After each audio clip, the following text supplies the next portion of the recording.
Hi everybody, welcome back to our channel. I'm Jane. And I'm Ashley. And we are so making it up. Today we're going to go back to basics and show beginners how easy it is to do a bag and some bunting as a little starter project. One of our friends, Satya, has recently purchased a sewing machine, and as far as I'm aware, she hasn't got it out of the box yet. So this one's for you, Satya. I'm going to show you how to wind a bobbin today. Machine, you will have your cotton spool that is here. You also may have another cotton spool that fits in here. So for wider spools, you put them in this top one, but I generally use this side one here. So put your bobbin on there. Put your reel on there. And this little thing here, which I'm sure Jane will know what it's called, holds the cotton reel in place. So you take your thread and you wind it through this part here, and there's a little diagram on the top of the machine that shows you where to put your thread. So it's quite important to make sure that this is done properly, because if not, you will end up with a really untidy bobbin and then you'll end up with tension issues while you're sewing. So you put your little bit of cotton through one of these little holes and you put your bobbin on the bobbin holder, push that to lock it into position, and on the front of the machine you'll see a symbol, and the symbols are different depending on the type of machine you have, but that symbol will show you that you're not sewing, you're actually doing the bobbin. So just hold on to that until you get it going, press the foot, and you'll see that your bobbin starts winding. So you want to keep going until that is full up, and your machine will tell you, because it will buffer onto this little reel here.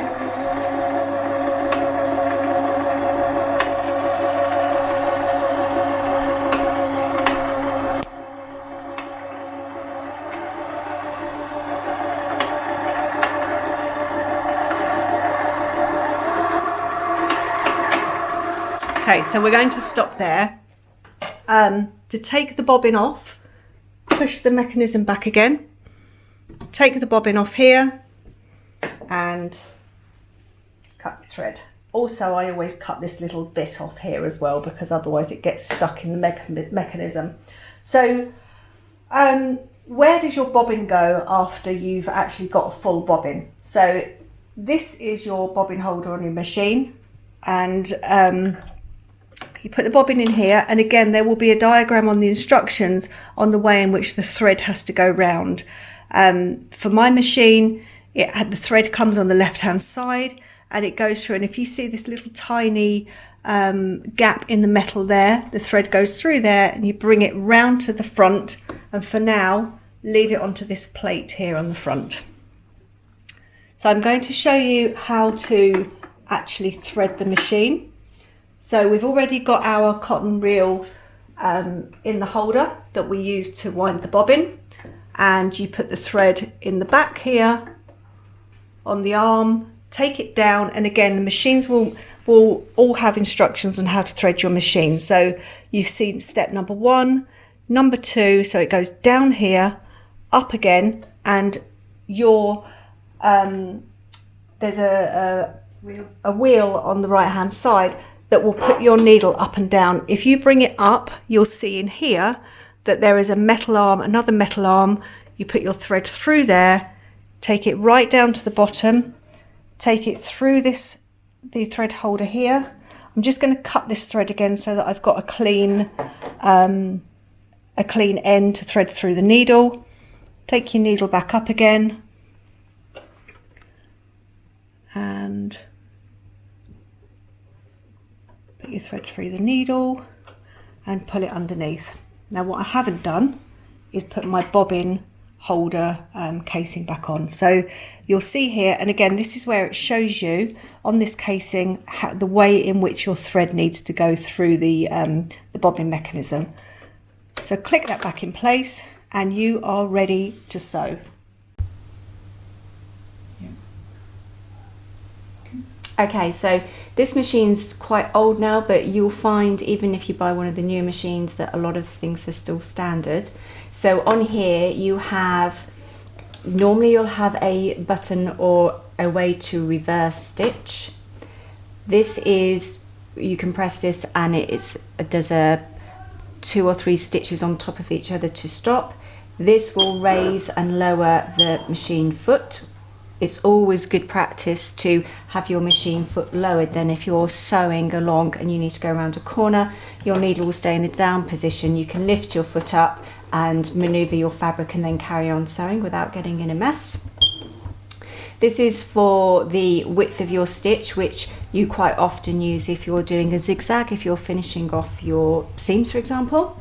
This is your stitch length. So you can see here that I'm on stitch number 1, which is a straight stitch, and my standard stitch length is 2.6, sorry. And then I can change this by simply going up and down. So again, regardless of your machine, you'll have a mechanism. It could be like a little arrow pad or a plus and minus to change your stitch width. Normally a standard stitch width for sewing garments is 2.5 or 2.6, and then if you're doing top stitching, you can move that up to a 3 or a 3.5. On this machine, I've got a number of stitches that I can just access by pressing a button, and again, you'll find that normally with any sort of standard machine that you'll have your standard stitches, which is straight stitching, zigzag stitching, triple top stitch, etc. I've got a selection of other stitches on here as well. Again, most of these come as standard, and you'll always have some decorative stitches. When you first start sewing, all you really need is a straight stitch and the ability to change the length of that straight stitch. Having a zigzag is handy to finish off your seams, but today with the bag I'm going to show you how to do a French seam, and that doesn't involve having to do any zigzag or finishing off of seams rather than instead of using a straight stitch.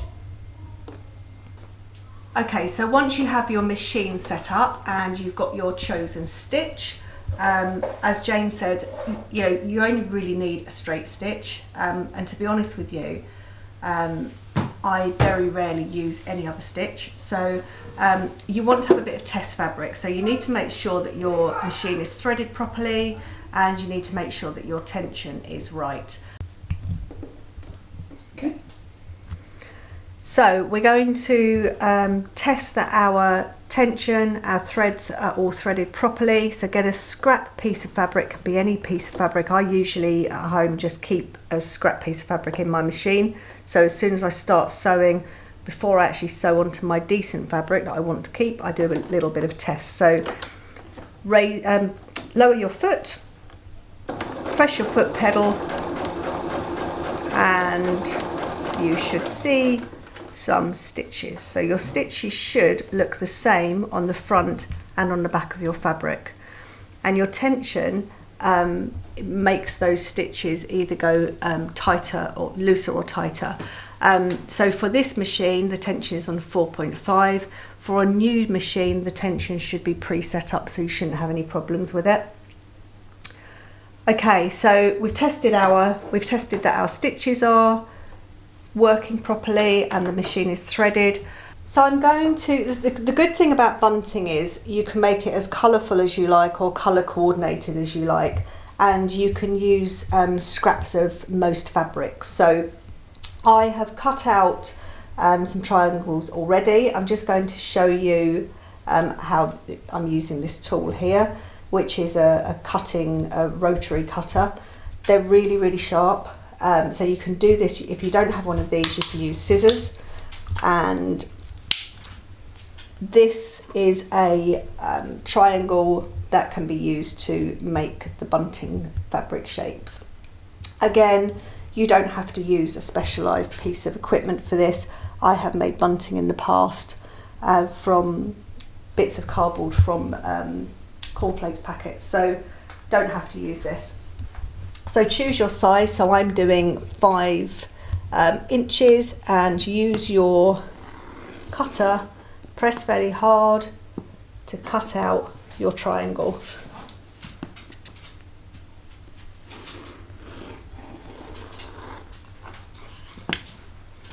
And there you go. I'm just going to cut those bits.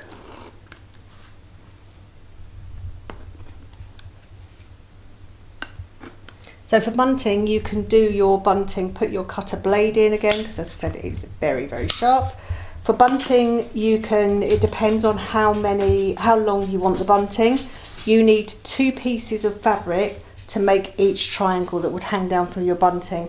What I'm going to show you is how to sew them together, and then how to bag them out, and then how to sew them onto a string that you can hang them up from. So while I start sewing my triangles, because I've got lots to do, I'm going to pass over to Jane, who's going to show you how to make a bag, and then we'll come back to me, and I'll be going through making some of the triangles to show you how that's done. So in a recent sewing subscription box, I got some fat quarters. I don't really know what to do with them, so I'm going to turn them into something useful. So I'm going to make a bag out of them. Fat quarter is this size. I'll show you the pretty side. There you go. And it's basically used by cutting a yard of fabric into quarters. So it's slightly more than a normal quarter of a metre that you'd get, and a lot of quilters use this. They use charm packs as well, which is the little squares, and jelly rolls, which are long strips, and then they'll cut this up to make quilts. I don't do a lot of quilting, I don't have patience. So what I've decided to do today is just a standard bag. So I'm going to use 2 of the pieces. I'm going to do this as the bottom, and then I've got one of the fat quarters here, just literally folded in half. So I'm going to have cut that so we can use this bit front and back. I'm going to use half of my fat quarter here, again folded in half, and I'm going to have that at the bottom. And then I'm using the rest of this to make handles. So one I've sewn, and then the other one, if I just unfold this, again, you can do these any length, any width, any style you like. It's just what I've got, and I am just basically making it. You can't go wrong with this ultimately. So as you can see from here, I've cut 2 strips and I folded them both into the center. I folded them again, and I've just top stitched either side because that makes it look nice and even. I'm not using any stabilizer on this, but because we've got sort of 4 layers of fabric, excuse me, it's going to be quite substantial for our handle. So I'll finish that off in a minute. And then what I will do now is just make sure this is nice and flat, and just cut down this piece. And I'll show you how it's all going to come together. So with bags, as I say, I've not really measured this. I've just used fabric that I already had in a pre-cut size. You can make them any size you want. They make brilliant gift bags to give to people, very sustainable. I normally make mine as gift bags and give them to my friends, and then they use them for storing lots of different things at home. So I've now got 2 pieces. We'll open up this bottom one. It's going to be our bottom portion. So what I'm going to do is a French seam. So normally what you do if you're sewing a seam is you do right sides together and then stitch along here, and you'd finish off this seam with a zigzag or some pinking shears, which makes little triangles of fabric and it stops it fraying. Now this isn't going to be worn and washed, but I still like the seams to be finished off nice and tidily inside, so if someone is using it as a gift bag, it looks nice inside. So to do a French seam, you do it in reverse. So you're going to put your wrong sides together like that, and just use a straight stitch to sew them. So if I show you that, and I need to put the iron on in a minute to just iron them. So I'm not going to bother going backwards and forwards because we're going to enclose these seams. I'm using the width of my foot as a guide to do my straight stitching. Let me just do this, and we'll whizzle on here. If I can get my foot under my feet, that would help. There you go. So we'll whizzle on here. Now sometimes people are a little bit scared of French seams. and there's absolutely no need to be. They're a little bit more complex when you're doing a garment if you need to go round corners or curves, but we are literally just doing a straight seam. I can't talk today, I need to get my teeth in. Okay, and then what we'll do is we'll press that, iron it, and do it, stitch it across there. But before I do that, I'm just going to do the other side as well, make sure I get the right way. As in which bit I'm using for the bottom and which bit I'm using for the top. Otherwise it's not going to work. There we go. Okay, so we're doing wrong sides together for a French seam. I'm just whizzing along here. And now you can pin this if you want to.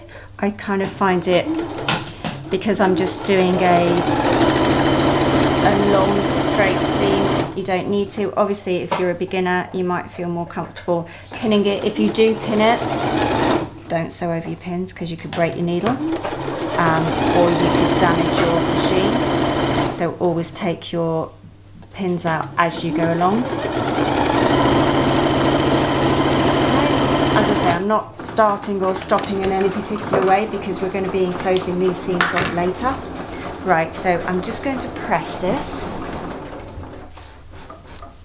Okay, so I'm going to iron these seams nice and flat. Okay, just one there. And then, with a French seam, all you need to do is just make sure that you're pressing your ends together. Again, doesn't have to be perfect. You're not going to wear this bag. It's just kind of a gift bag. So press those straight across there. And then this just gives us a nice line to finish our seam with. Right, so we're going to sew right sides together now to finish off this seam.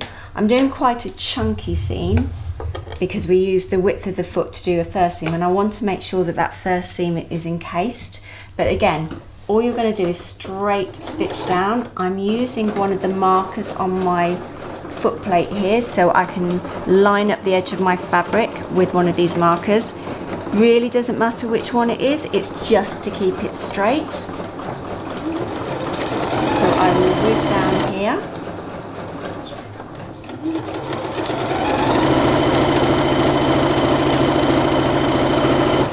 Now this is going to be quite a simple bag, but you can change it up however you like. You can put pockets on it, you could put pom-poms on it, ribbons, you could do a zip if you wanted to.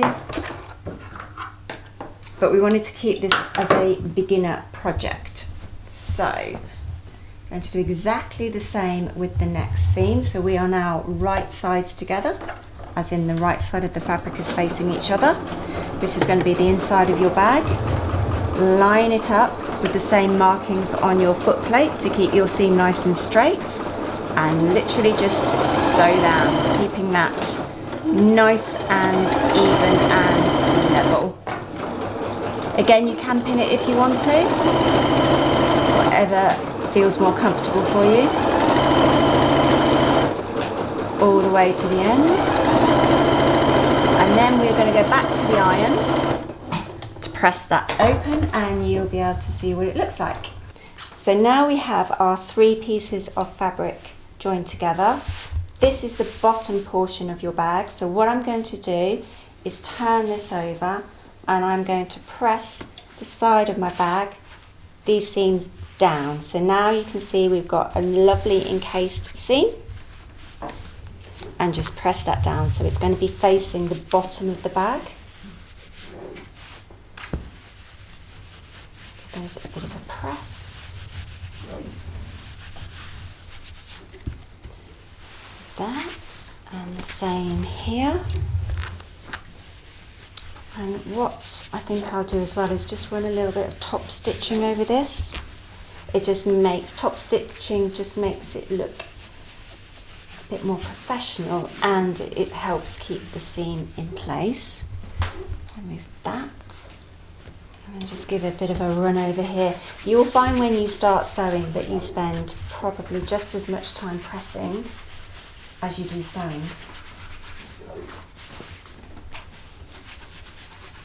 There we go.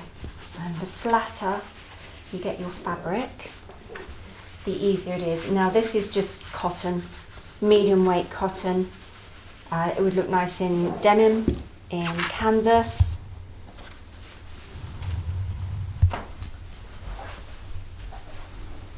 Okay. So now we're going to be doing some top stitching. I'm actually just going to make the stitch on my machine longer. Helps get through the fabric and it looks nicer. And I need to cut that off. There we go. Alright, so I'm doing this in a white thread because my fabric is blue and white, or greeny blue and white. Because I'm doing it in a white thread, you do need to, if you're a beginner, just be conscious that you will see this stitching. Again, you don't have to top stitch, but I thought I would as I'm here. And with anything, when you're sewing, you just stop with the needle down. You're not really looking at the needle going up and down, you're looking at where you're going. So don't concentrate on this bit, concentrate on where your foot is and where it is in relationship to your seam. And you'll find then it's much easier to get a straight stitch. If you concentrate on where your needle's going, you'll be wobbling all over the place. So I'm just going to sew down here. Keeping it nice and flat as I go. That's that one. Needle up. Okay, there we are. Let's just have a look at that. Alright, and then we can do the next one. So again, we're going to do exactly the same thing. Make sure all our threads are out the way, make sure the fabric's nice and flat. Put your needle down so you know exactly where you're going to be going, where you're aiming for, and just start going. Keeping everything nice and flat. Just whiz along here. With sewing, you'll find, like everything else, a lot of it is just practice.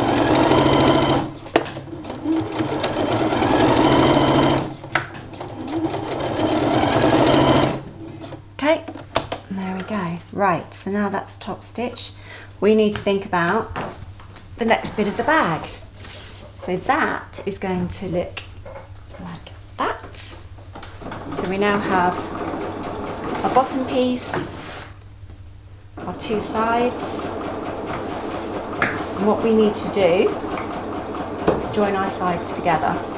We are now going to sew the sides of the bag, and I'm going to do exactly the same thing that I did when I joined the fabric together. I'm going to do another French seam, so I've got the wrong sides of my fabric together to start with instead of the right sides as you would normally do. And I'm just going to literally sew all the way down.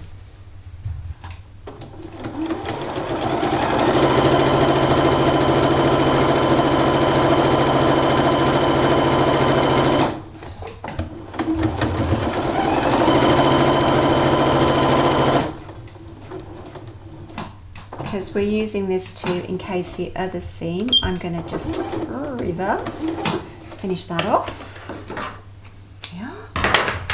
And then when you can actually trim that down a bit, which I might do. You just trim this. And that's what you'd normally do if you were doing a French seam or dressmaking. Just trim it down before you did the other seam. Do this so you can see. Okay. And then we're going to do exactly the same before. I'm going to turn this now inside out. Pull the corners out. So we're now at the inside of the bag, and I need to just press this nice and flat before we then finish off our other seam.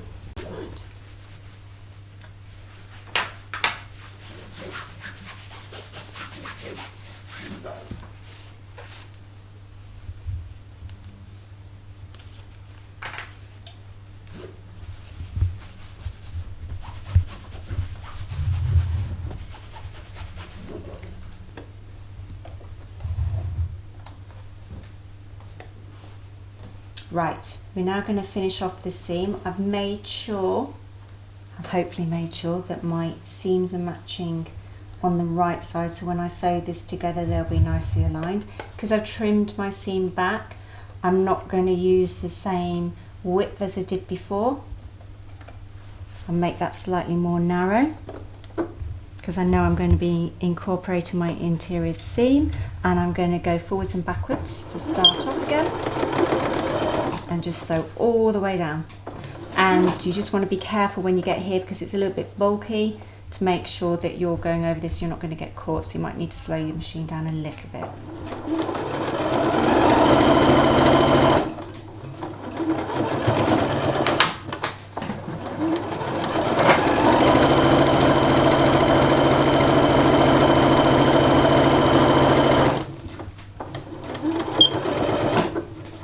Right, we are done. What we're going to do next is turn this the right way around, just so I can show you the outside of the bag now. See how aligned my seams are? Oh, that's not bad, is it? That's not bad. Okay. And then we can trim off any threads at the end. So now we have the basic construction of the bag, and you can see what it's going to look like. What we need to do is finish off the top and then add the handles. Okay, so as you can see, I've already sewn one of the straps together. I've done top stitching either side. Because I've folded this over, you only need it one side because you've really only got one open seam. But I think it looks better having it evenly stitched each side. So I'm just going to do the next one. So if we start off again, I'm going to increase my stitch width to a 3 because we're top stitching. And then what I will do, because I want to make sure that this isn't going to unravel, I'm going to do a few stitches forward and then press the reverse and do some stitches backwards. So depending on the setting of your machine, you might find that some of your stitches will do this automatically for you, or you have a different, slightly different icon to go forwards and backwards. But every machine, however technical it is or isn't, will have that option. So again, I'm just going to whiz down here, not looking at my needle. Let's keep that down. I'm just really looking at where that's going in relationship to the foot, so I can keep this seam nice and straight.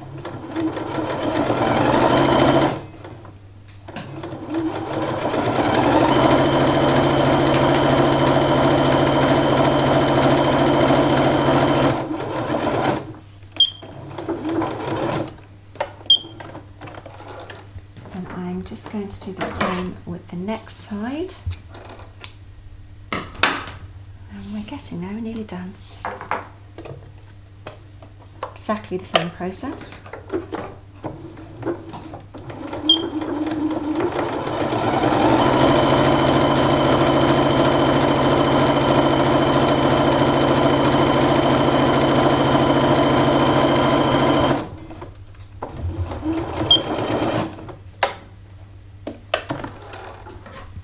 Now I need to go back to the iron, because what I want to do is fold over the ends of this, and I want to fold over the top of the bag so we can put everything together. Let's press this strap nice and flat, and then at either end I'm just going to fold a little bit over. I've not really measured that. Again, it depends on how long you do or don't want the straps of your bag. Either end, press those up. I think before we stick them on the bag, I'll actually just make sure that they are the same length so we don't have wonky handles. Yeah, pretty much. Right, so, sorry Ashley, just going to your bunting there. So if you were going to line a bag, what you would normally do is sandwich your straps in between your outer fabric and your lining, but we're not lining this one. This is nice, it looks nice inside because we've done our French seams and everything is enclosed. All we're going to do now is turn over. centimetre maybe. Again, doesn't really matter as long as it's sort of consistent. And I'm going to press this in all the way around as our first fold for our top seam of the bag to finish it off. And then I'm going to do exactly the same again, but a slightly wider turning. So the next time where we've got it here, I'll probably fold it over about that much and press it again. Right, we're going to finish the top of the bag now. I'm going to sew it from the inside so I can make sure that I'm catching this folded over seam. Again, I am on a 3 stitch length because we're top stitching, and I'm just going to, from the other side of the foot, make sure I'm sticking to the same width and sew all the way around.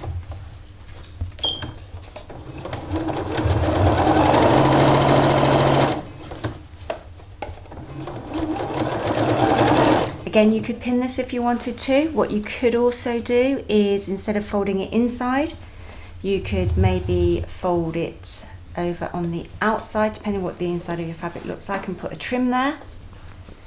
This one's quite plain because the fabric is patterned, but you could put ribbon around the top, dress it up however you want it. Once you've got the basic construction, these are really easy to change. I'll also show you how you can square the bottom of the bag to give it a bit more depth if you want to.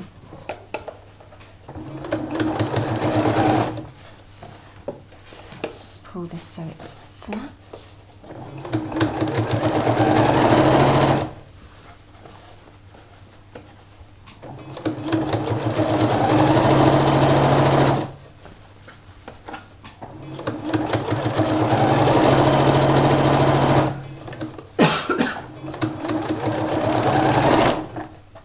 Could do some decorative, using some of your decorative stitches around the top.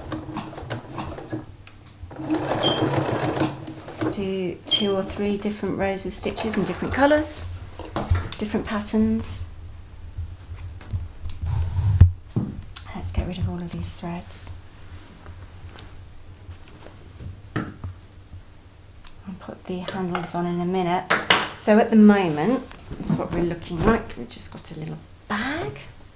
So this is, as you can see, very flat. So what you can do is you can actually pinch in the corners to give it some shape.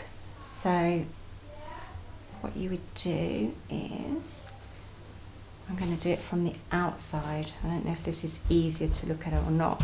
So if I grab this here, make sure that your seams are matching. If you had a seam down the bottom, you'd grab that and then you'd sew across there. I'll turn it inside out in a minute so you can see. And you can see it squares the bottom of your bag, so it gives you more depth rather than it just being flat. So if I was to turn inside out, all you would do, put that out, is stitch across there. Whether you wanted to do it 1 inch or 2 inch, obviously the depth that you go depends on how wide your bag's going to end up. You just literally stitch across there, cut it, and then finish it off with a zigzag, or if you've got an overlocker, anything like that, and it just gives your bag a bit more dimension. Again, really easy to do, but we're just going to do quite a simple flat one today. Okay, so what we need to do now is add our straps. What have I done with my straps? So again, I'm just going to make this up, no particular order. Where do I want them? Where looks right? I think maybe about like that for a bag. So I am actually going to pin these because I want to make sure that I've got them both in the same place on each side and that they're actually the same distance apart. So I do that, pin that one down like that, keep it in place. I might need to move this in a minute depending on how good or bad my eye measurement actually is or isn't. Pin this one.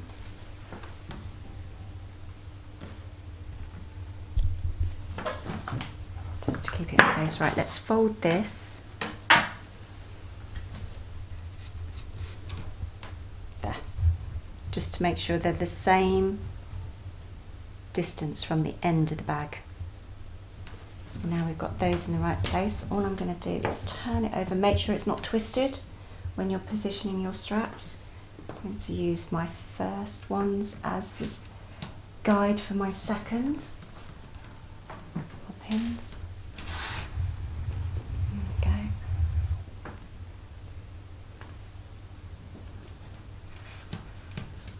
Pin them in without twisting them. Without twisting them, she says, twisting them. That way. Yes. Okay. And again, if you wanted to, you could put buttons on these. You could actually put little straps on here, little bits of fabric looped over with some metal buckles or loops, and then a strap. Putting sort of metal hardware on bags always makes it look really professional. There we go. Right, so we're now going to sew those on. Right, we're going to just attach the handle. So, start from the top, needle down, and just stitch over where those strap stitches are down to the bottom, making sure we don't go off too much, and then leaving the needle down, turning the fabric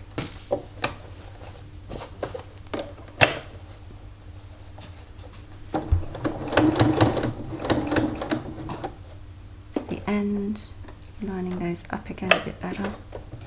There we go, needle down, lifting the foot, turn, lower the foot over the previous stitches, make sure we don't go too far up, needle down, up, foot down, smooth that out of the way, and straight across, and to the other side, there we go. Let's just line that up again, went a little bit too far there. Now I'm just going to go down here again just to finish the seam off so it doesn't come undone. There we go, that's it, little square to attach your strap. And then if I cut the ends off, they're all everywhere.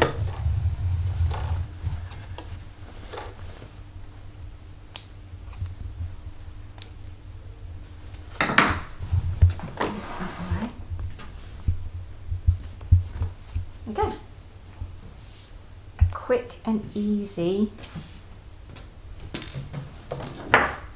little bag.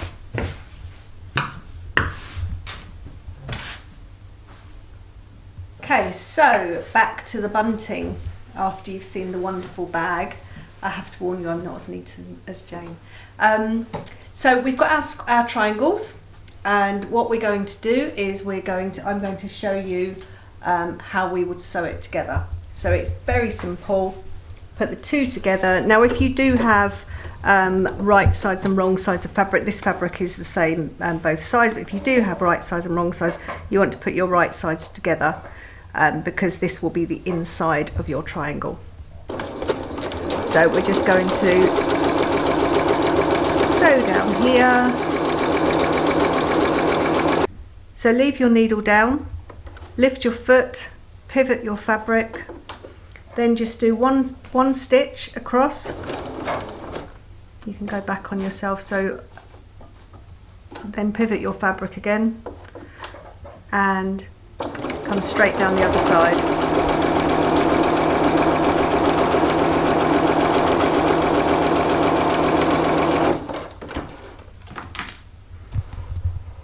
And then what we're going to do is turn this inside out. So as I mentioned before, if you had your fabric that had a pattern on it, you would then have your right sides together to show your pattern on the outside. But as I say, with this fabric, it's the same either side, so it doesn't really matter. Now this needs a bit of patience to do the poking out. This is a bamboo stick. You can use, well, you probably should use a purpose-made bamboo stick if you yes, can. that's a bamboo crease and it's purpose made. What you shouldn't do is use a pair of scissors or a pencil, because normally that will just go straight through your fabric. But it's normally what everybody has to hand. Yes, I have used a pen before.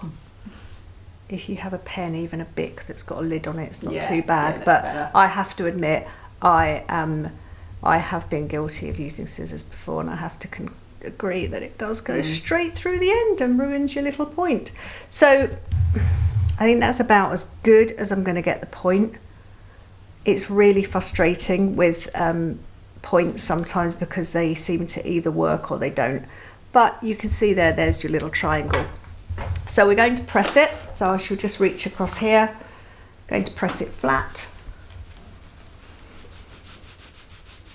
Try and get your seams so that they are aligned properly. Give it a press on both sides.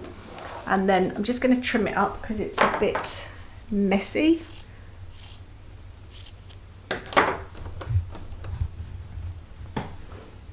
And here is what I've been working on while Jane's been working on the bag. So I have pinned all of my little triangles that I've made. So this is really mini bunting, and I would see this as, you actually could make a variant of this and put it around the top of a bag if you wanted to. If you really wanted to make something a bit more sort of three-dimensional and have a bit of a personal touch, you could put something like this. You could make these triangles smaller, you could add them to anything. But this sort of thing is something that you could put on a bookcase, you can put in your office. It's just a nice bit of, in the garden. And I have actually got a lot of bunting that I've made before. There's bigger bunting than this, and I have it in the garden. Sometimes it's just a really nice touch.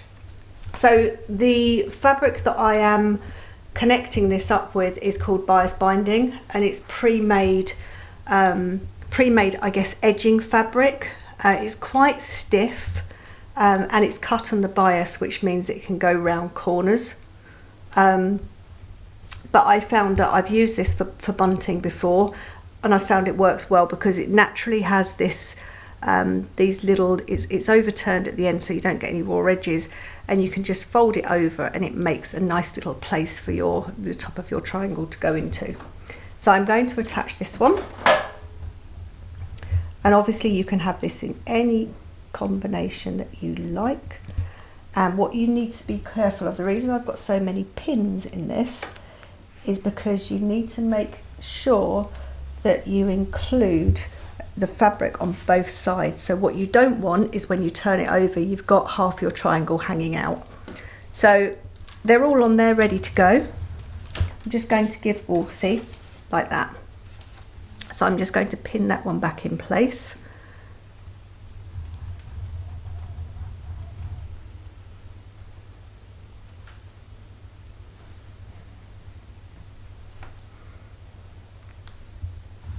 And you can check this as you're sewing. And then what you want to do, so that you've got a nice tie at the end, is just hold these together, and you can sew along this line then to keep your triangles in place. So back to the machine.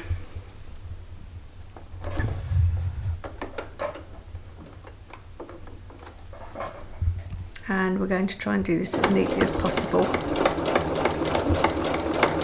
What you'll find on your machine as well is you have a sort of speed dial. So mine is actually, let me just show you it. Mine's a hare and a tortoise. So depending on how fast you want your machine to go, you move the dial backwards and forwards. And what happens is if you've got it on the tortoise, it's obviously slow, and it forces the machine to go slow so that you don't get carried away. Whereas if you're doing a lot of straight lines or you're doing big items and you're literally whizzing through it, you can move it to the hare and it will go really fast. So you will probably have one of those on your machine. I like to keep mine in the middle, otherwise I get a bit carried away if it's on the hare.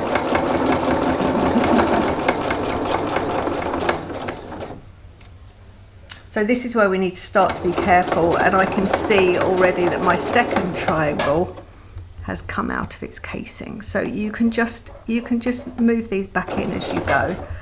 obviously taking your pins out as you go, making sure that you don't sew over them, otherwise you will have a broken needle. That said, I used to dread having to have a broken needle because I was in a panic about what would I do, how would I change it. It looked ever so complicated. It's actually really not complicated. This, let me just show you. This screw here, you just undo that screw. You'll get spare needles probably with your machine, and you take your old needle out, which will be snapped or they wear out as well, and you pop your new one in, screw it back up again, and it's done. So it's nothing to be worried about, but it did used to, I must admit, it did used to worry me initially.